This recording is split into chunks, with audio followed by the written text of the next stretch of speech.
30 నిమిషాలలో నొప్పి లేకుండా వేడికోస్ వెయిన్ చికిత్స ఆవేశ హాస్పిటల్ హైదరాబాద్. నమస్తే రమ్మగారు. నమస్తే జయ. ఏదైనా మంచి స్టోరీ చెప్పండి రమ్మగారు. సాధారణంగా మనం చదువుకున్న వాళ్ళు, జ్ఞానం కలిగి ఉన్న వాళ్ళ ప్రత్యేకతే వేరుగా చెప్పుకుంటాం. Knowledgeable people. నాలెడ్జ్ ఎక్కడి నుంచి వచ్చేస్తుంది? సహజంగానే కొంచెం ఐక్యూ ఉన్నవాళ్ళు ఉంటారు, చురుగ్గా, తెలివిగా, యాక్టివ్గా ఉంటే చదువు వాళ్ళకి వాళ్ళ ఐక్యూని బాగా పెంపొందిస్తుంది. అప్పుడు వాళ్ళకి రకరకాల విషయాలు తెలుసుకునే అవకాశం లభిస్తుంది. ఒట్టి ఐక్యూ ఉన్నవాడు కొన్ని చోట్ల రాణిస్తాడు. అవును. కానీ వాడికి చదువుతోటి ఆ ఐక్యూని పదును పెడితే వాళ్ళు ఇంకా అద్భుతంగా రాణిస్తారు. దాన్ని ప్రూవ్ చేసే ఒక కథ. పిల్లలకి నువ్వు తెలివిగల పిల్లలు, నువ్వు తెలివైన వాడివి, చదువుకుంటే ఇంకా రాణింపుకొస్తావని చెప్పాలి. చదువుకుంటే నీకు చాలా రకాల విజ్ఞానాలు వస్తాయి. నువ్వు ఒక తెలివి ఒకటే కాదు, చురుగ్గా ఉంటారు చూడు కొంతమంది పిల్లలు. అసలు ఇవాళ రేపు ఈ జనరేషన్లో చురుకుతనం లేని పిల్లలు లేరమ్మా. అవునండి, అతి చురుకు. అవును. ఏం చేసుకోవాలో తెలియదు ఆ మొత్తాన్ని. అలాంటి వాళ్ళే ఉంటున్నారు. అవును. పిల్లలు చదవకుండా ఉంటే చదువు ఎలాంటి ఫలితాన్ని ఇస్తుందో ఈ కథ చెప్పచ్చు. బాగుంది, మంచి కథ. పూర్వం ఒక అగ్రహారంలో ఒక ఆయన ఉండేవారు, ఇద్దరు మగపిల్లలు. ఆయన చాలా పేదవాళ్ళు వాళ్ళు. అయితే ఏదో చిన్న వృత్తి వాళ్ళది, పౌరోహిత్యం లాంటివి నేర్పించుకున్నారు. రెండో పిల్లడు భలే తెలివిగా ఉండేవాడు. ఆయనకి ఏమనిపించింది, పెద్దవాడు ఎట్లాగో మన ఇంటి పనులు, ఇంటి వ్యవహారము, మన క్లయింట్స్ ఎవరున్నారో వాళ్ళని మన ఊరు వరకు చూసుకుంటాడు. చిన్న ఊర్లో ఎంత డబ్బు వస్తుంది, ఎంత పేరు వస్తుంది, మనం ఉన్న ఊళ్ళో ఏదో భుక్తి గడుస్తుంది, అంతే. మర్యాదకు లోటు లేకుండా ఉంటుంది. కానీ ఈ పిల్లాడు చాలా తెలివిగా ఉన్నాడు. వీడిని పెద్ద చెరువులో ప్రవేశపెట్టాలి, పెద్ద చోట. అందుకు ఈ పిల్లవాడికి ఏదైనా చదువు చెప్పించాలని అనుకున్నాడు. కొద్దిగా కొంచెం వయసు వచ్చాక ఏం చెప్పాడంటే, నాయన నిన్ను తీసుకెళ్ళి ఎక్కడైనా పెట్టే ఓపిక లేదు నాకు. నోట్లో 4 ముక్కలు వచ్చు, దారిన పోతూ నలుగురికి 4 మంచి మాటలు చెప్తూ గురువుని వెతుక్కో, చదువుకో నువ్వు అని చెప్పాడు. ఆ కాలం ఏంటంటే ఈ పిల్లల్ని రోడ్డు మీద పంపిస్తే ఎటాగండి అని అనే కాలం కాదు. అదేలే. బ్రాహ్మణులకి భోజనం పెట్టేవాళ్ళు, అవకాశాలు లభించేవి. కొంచెం బ్రాహ్మణ గుర్రాలు వెళ్తే అయ్యగారు వంట చేసుకోండి అని సామాన్లు ఇచ్చేసేవాళ్ళు. వంట చేసి తిని 2 పూట్ల ఆ ఊళ్ళో ఆగి మళ్ళీ వెళ్ళిపోవచ్చు. అప్పుడు అసలు ఫెసిలిటీస్ కావాలన్న గోలే లేదు జయ. అవునండి.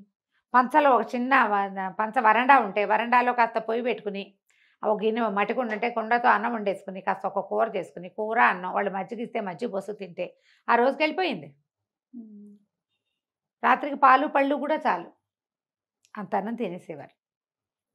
పంచలో ఒక చాప పడుచుకుని పడుకుంటాము.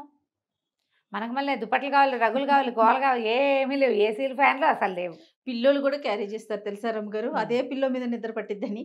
నా పిల్లోనే కావాలి, నా బొంతే కావాలి, మా రగ్గే కావాలి, ఉన్నాయి ఇప్పుడు.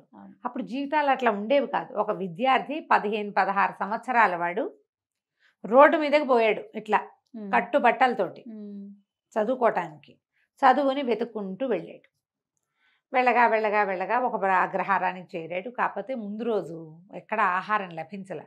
అటగే ఎక్కడో మంచినీళ్ళు చెరువులో నీళ్ళు తాగి నడుచుకుంటూ వచ్చాడు. ఈ అగ్రహారంలోకి వచ్చేసరికల్లా ఆ పూట మంచి ఎండగా ఉంది. పిల్లాడు ఎంత 16-17 ఏళ్ళ వాడు. కొంచెం త్రాణ వచ్చేసింది వాడికి.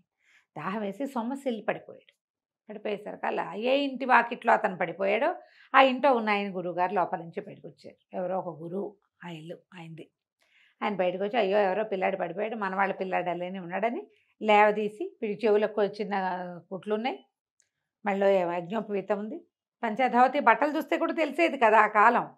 తీసుకొచ్చి లోపల కూర్చోబెట్టి కాసిన మంచినీళ్ళు ఇచ్చి మజ్జిగిచ్చి అన్నం పెట్టారు. పెట్టి ఏ ఊరబ్బా, ఏం గోత్రం ఏమిటి, మీరు ఏ ఊరు అని కనుక్కున్నారు. అన్ని వివరాలు చెప్పాక గురువు కోసం వెతుకుంటూ బయలుదేరానండి. 3-4 అగ్రహారాలు చూశాను, అందరూ మీ పేరే చెప్పారు, మిమ్మల్నే వెతుకుంటూ వచ్చాను. ఇక్కడికి వచ్చేసరికల్లా మీ ఇల్లు గుర్తు తెలియలా, ఈ లోపల నాకు నిద్రాన్ని వచ్చేసింది అన్నాడు. అంటే ఆయన సంతోషించి, అబ్బాయి ఇక్కడే ఉండు, నేను చదివిస్తా నిన్ను అని చెప్పి అట్టె పెట్టుకున్నారు. ఆ కాలం అలాంటిది. ఆ పిల్లాడు గురువుగారు శుశ్రూష చేస్తూ, గురువమ్మగారికి ఏవో ఆ పనులు ఈ పనులు చేసి పెడుతూ, వాళ్ళ ఇంట్లోనే అన్నం తింటూ 4-5 సంవత్సరాల పాటు చక్కగా చదువుకున్నాడు శాస్త్రజ్ఞానం అంతా. ఆయన ఏమన్నాడు, నువ్వు అన్ని విద్యలు నేర్చుకోవాలి, ఒక కోయరాజు దగ్గరికి పంపిస్తా, వాడు నీకు కొత్త విద్యలు నేర్పిస్తాడు అంటే సరేనన్నాడు. కోయిరాజు దగ్గర అక్కడ తిండు ఇతను. పళ్ళు తేనె తీసుకుంటాడు వాళ్ళ దగ్గర నుంచి, అన్నం వండుకుని తినాలి. ఓకే. ఎలాగో గురువుగారింట్లో అలవాటే, వాళ్ళ ఇంట్లో కూడా వాడికి అలవాటే పాపం అబ్బాయికి. ఏం పేరు, జయదేవుడు అబ్బాయి పేరు. అక్కడి నుంచి ఆ కోయిరాజు దగ్గరికి వెళ్తే కోయిరాజు బాణాలు వేయటం, కత్తులు తిప్పటంతో పాటుగా దొంగతనం చేయటం, చోర విద్య, దాంట్లో మెలకువలు కూడా నేర్పించాడు. అతని దగ్గర ఉన్న విద్యలు నేర్పమన్నారు. నేర్చుకున్నాడు. నేర్చుకున్నాక సరే స్వగ్రామానికి బయలుదేరాడు. అవన్నీ ఎక్కడో ఊళ్ళు వెళ్తుంటే సరే ఒక ఊర్లో ఆగాడు. ఆగి ఒక బ్రాహ్మణ గృహస్థింట్లో మంచినీళ్ళు భోజనం కోసం అడగడానికి పోయాడు. పోయేసరికల్లా ఆవిడ ఏమైనా మంచినీళ్ళు మజ్జిగ ఇచ్చి, ఎక్కడి నుంచి నాయనా, ఏ ఊరు ఏమిటి అంటే, చిన్నప్పుడే బయటకు వచ్చానండి, అక్కడ చదువుకున్నాను హరిశర్మ గారి దగ్గర, తర్వాత ఏమో ఇట్లా కోయిరాజు దగ్గర రకరకాల విద్యలు నేర్చుకున్నాను, ఇక నేను రాజోద్యోగం చేయగలిగే సత్తా వచ్చింది, ఎక్కడైనా ఉద్యోగం దొరికితే చూసుకుంటా, ముందు మా వాళ్ళని చూద్దామని బయలుదేరానంటే, ఏమిటో నీ విద్యలన్నీ వింటుంటే వింతగా ఉంది, ఇప్పుడు మా ఇంటికి ఎవరు వచ్చారో చెప్పు, చాలా చదువుకున్నావు కదా, ఊహించు, మా ఇంట్లో ఏం జరిగింది, మా ఇంటికి ఇంతకుముందు ఎవరో వచ్చారు, ఎవరు వచ్చారో నువ్వు ఊహించి చెప్పగలవా, మా వాకిట్లో ఏం జరిగిందో ఆలోచించి ఐక్యూ తోటి, మనం సినిమాలో చూసాం, వాడు ఊహించి చెప్పేస్తాడు బ్యాంక్ రాబరీ జరుగుతోందని. అవునండి, ఇలాంటి కథలే దానికి ఆధారం. ఈ అబ్బాయి ఏం చెప్పాడంటే, బయటకు వాకిట్లోకి వెళ్ళొచ్చాడు, లోపలికి వచ్చాడు, ఇంటికి ఎవరో నలుగురు వచ్చారు, బహుశా రాజోద్యోగులు అయి ఉండొచ్చు, సైనికులు అయ్యి ఉండొచ్చు. తర్వాత ఈ రోడ్డు మీద ఒకడు నడిచి వెళ్ళాడు, వాడి నెత్తి మీద ఒక బొగ్గల బస్తా ఉంది. ఏం బస్తా? బొగ్గల బస్తా ఉంటే ఆయన ఆశ్చర్యపోయాడు. ఊరిని భలే కనిపెట్టాబోయ్, నిజంగానే మా ఇంటికి సైనికులు వచ్చారు, నలుగురు సైనికులు వచ్చారు. దేవాలయం దగ్గర ఒక మణి పోయింది, ఆ మణిని వెతుక్కుంటూ వచ్చారు, ఒక్కొక్క ఇంట్లోనూ వాళ్ళు వాకప్ చేసుకుంటూ వెళ్తున్నారు. నువ్వు భలే కనిపెట్టావు, అసలు ఆ మణి ఎట్టా పోయిందో, ఎవరి దగ్గర ఉందో నువ్వు కనిపెట్టగలవేమో, ప్రయత్నం చేయి, రాజుగారి దగ్గర నీకు ఉద్యోగం వేయించే పూచి నాది, చక్కగా మీ నాన్నని తాన్నయ్యని కూడా ఈ ఊరే తెచ్చుకోవచ్చు, ఈ ఊళ్ళో బ్రాహ్మణికానికి ఏం కొదవలేదు, మీ నాన్న అన్నయ్య వాళ్ళ పని వాళ్ళు చేసుకుంటారు, నీతోటే ఉంటారు హాయిగా, కనిపెట్టు, మణి ఎక్కడ పోయింది, ఎలా పోయింది, ఎవరు తీసుకొచ్చారు, ఎవరు తీసుకున్నారంటే సరేనన్నాడు. ఈ అబ్బాయి వెళ్ళి దిగి అక్కడి నుంచి వెళ్ళిపోయాడు, వాళ్ళ ఇంటి నుంచి బయటకు వచ్చేసాడు. ముందు దేవాలయం దాకా నడిచి వెళ్ళాడు, దేవాలయం దగ్గర నుంచి నడుచుకుంటూ వచ్చాడు. ఏ గృహస్థ అయితే ఇతనికి మంచినీళ్ళు ఇచ్చి ఉద్యోగం ఇప్పిస్తానన్నాడో వాళ్ళ ఇల్లు దాటి ఇంకా 9-10 ఇళ్ల తర్వాత ఒక కంసాలి ఇల్లు, కంసాలి ఇంటి దాకా వెళ్ళాడు.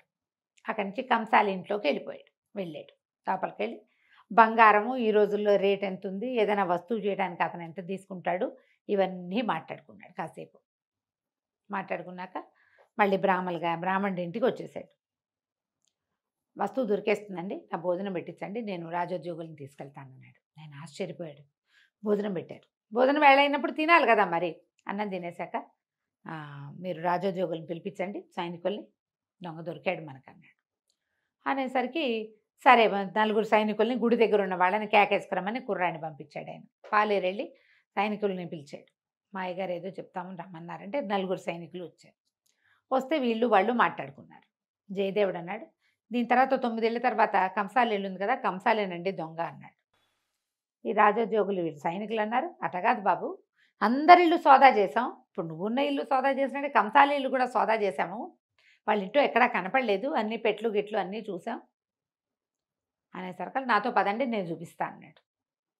ఈ బ్రాహ్మణ ఏ ఇల్లు అయితే ఆశ్రయం ఇచ్చారు ఇంట్లో వాళ్ళు కూడా బయలుదేరారు. సరే అందరూ కలిసి లోపలికి వెళ్ళారు. అతను అన్నాడు, అదేంటండి మా ఇల్లు సోదా చేశారు కదా, నేను అటువంటి వాడిని కాను, అలాంటి వాడిని కాను నేను అనేసరికి ఇతను అన్నాడు, ఈ కంసాళ్ళు వీళ్ళ పద్ధతి ఏంటంటే పెట్టెల్లో బేడల్లో బంగారాన్ని కానీ వస్తువులు కానీ దాచరు, వీళ్ళు దొరికేస్తాయని. ఇప్పుడు కంసాల ఇంట్లో ఎప్పుడు బంగారం ఉంటుంది, దొంగలు పడరు. వాళ్ళు ఏం చేస్తారంటే చిన్న చిన్న గోడకి కంతల్లో పెట్టి మూస్తారు. కొత్తగా అలిగిన గోడ ఎక్కడుందో వెతకండి ముందన్నాడు. మట్టి గోడ అది.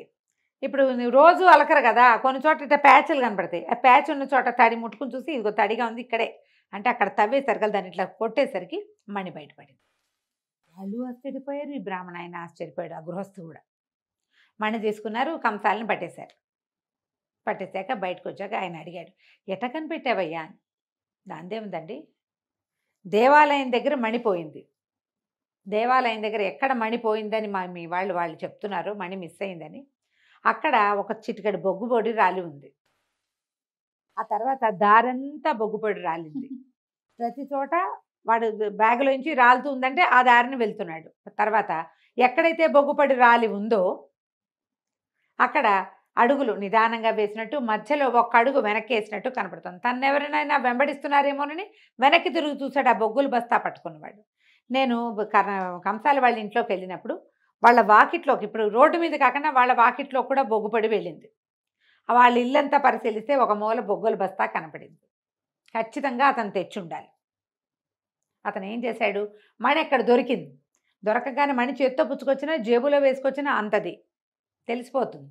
అందుకని ఏం చేశాడు, ఒక బొగ్గుల బస్తా కొనుక్కొచ్చుకొని అక్కడ పెట్టి బొగ్గుల బస్తాలో దాన్ని వేసేసాడు. బొగ్గుల బస్తా మోసుకుంటూ వచ్చాడు. వచ్చిన తర్వాత అడుగడుక్కి ప్రతి 10 అడుగులకి ఓసారి వెనక్కి తిరిగి చూసుకుంటున్నాడు. వెనక్కి తిరిగి చూడాలంటే ఇటా తిరగలేదు, నెత్తి మీద బస్తా ఉంది కదా, ఒక అడుగు వెనక్కి వేస్తే కదా వెనక్కి తిరగాలట్టు. అవును, మనిషి పూర్తిగా సగపడైనా తిరిగితే గానీ కనపడదు అవతల భాగం. అంతేగా. బస్తా ఉన్నవాడు ఎట్టా మరగమల ఎట్టా చూస్తాడు, చూడలేకపోతాడు కదా. అందుకని 11 అడుగులు ముందుకి, ఒక అడుగు వెనక్కి కనపడుతున్నాయి. అవి కొంచెం అడుగులు మాసిపోయినాయి, అంటే చాలా సేపు అయిందనమాట. మరి మా ఇంటికి సైనికులు వచ్చారని ఎట్టా కనిపెట్టావయ్యా అంటే, దాందే ఉందండి, సైనికులు కవాతు చేస్తున్నట్టు నడుస్తారు. మనకు మళ్ళీ ఎట్టా పడితే ఎట్టా ర్యాండమ్గా నడవరు. అడుక్కి గ్యాప్ కూడా కరెక్ట్గా ఉంటుంది, వాళ్ళకి అలవాటు. 4 రోళ్ళు 8 జతలు, అది కూడా సేమ్ గ్యాపులతోటి. కాబట్టి ఖచ్చితంగా వాళ్ళు సైనికులు అయి ఉంటారని ఊహించాను. వాళ్ళు మీ ఇంట్లోకి వచ్చారు. వాళ్ళ మీ వాకిట్లో మట్టి మీద కూడా సేమ్ అడుగులు ఇవి కనపడుతున్నాయి. వాళ్ళు మీ ఇంట్లోకి వచ్చారు. వచ్చింది రాజ సైనికులని తెలిసింది. వీళ్ళకంటే ముందే అతను వెళ్ళిపోయాడు సైనికుల కంటే. ఎందుకంటే అతని అడుగులు మీ వాకిట్లో చెరిగిపోయినాయి, ముందే వెళ్ళి దాచేసుకున్నాడు. కంసాలు కాబట్టి ఖచ్చితంగా బంగారాన్ని పూడ్చినట్టుగానే దీన్ని పూడ్చిపెట్టాడు. ఆ బస్తా ఎక్కడికి వెళ్ళిందో అక్కడే మణి ఉంటుందని నేను ఊహించాను. వాళ్ళ ఇంట్లోకి వెళ్ళినప్పుడు అంతా పరిశీలించి తెలుసుకున్నాను అన్నాడు. ఆయన చాలా ఆశ్చర్యపడి, ఎంత బ్రెయిను, వీడికి ఎంత విజ్ఞానం ఉండాలి. అంతే కదా. ఒట్టి ఐక్యూ ఉంటే సరిపోతుందా? తెలివి ఒకటే కాదు, జ్ఞానం కూడా కావాలి. ఆ జ్ఞానం వీడికి చదువు వల్ల పెరిగింది.